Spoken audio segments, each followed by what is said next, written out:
Hi, today we're going to learn how to use Photoshop elements and capture colors from a visual aid.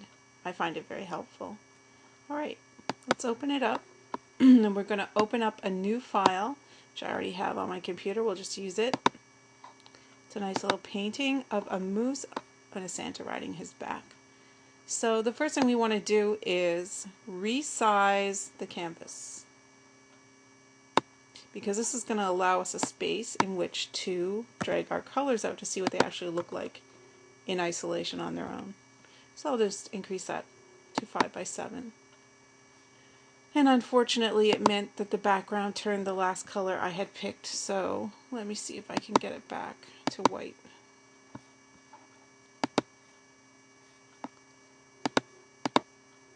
More white, please. There we go.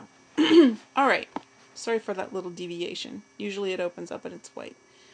Okay, so now what we want to do is click our color picker, choose a color that's in the painting, say OK, choose our pen or brush tool, and you just drag it out to the side. It always surprises me what things look like. Let's look at his little hat. So we go here and we click again. Everything new we look at, we have to click the color picker button. Alright, let's look at the gift. Well, I actually want to look at the ribbon. How close is it in red to the other reds? Wasn't really like the hat. Well, it's a little like the coat, but not quite, because I'll just draw it beside and we can see that they differentiate. And that way I can compare things easily too. Okay, let's take a look at these trees.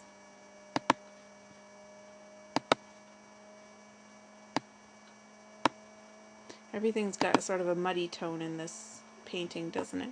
Okay, now in comparison, let's look at this faraway tree. Oh, it's quite a bit lighter and bluer, cooler as it goes away.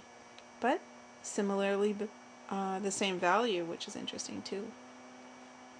Not much difference there. Let's look at this stuff up in the trees. So click the color picker, click that.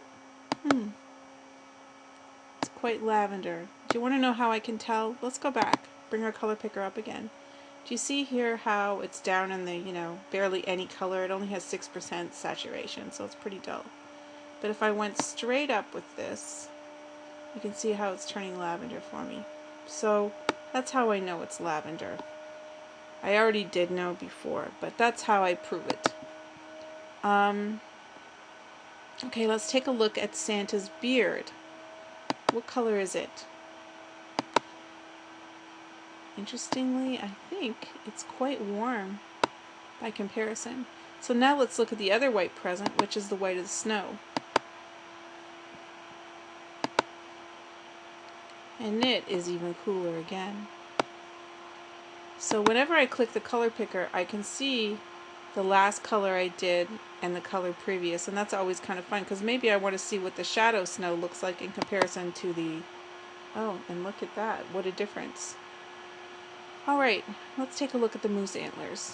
You can tell quite a bit about color by doing these things. Nice. I kind of like that color. Sometimes I see colors I think, hey, I'm going to dye that right away. It's kind of inspiring. Now let's compare his shank. Much warmer, I think. Let's take a look. Yes. Let's see about these dark spots on his body. How dark are they?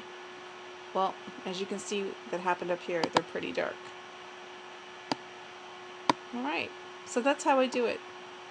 And you can do it too to kind of figure out what colors, when you have a visual aid, you will need for it. There we go. Thank you.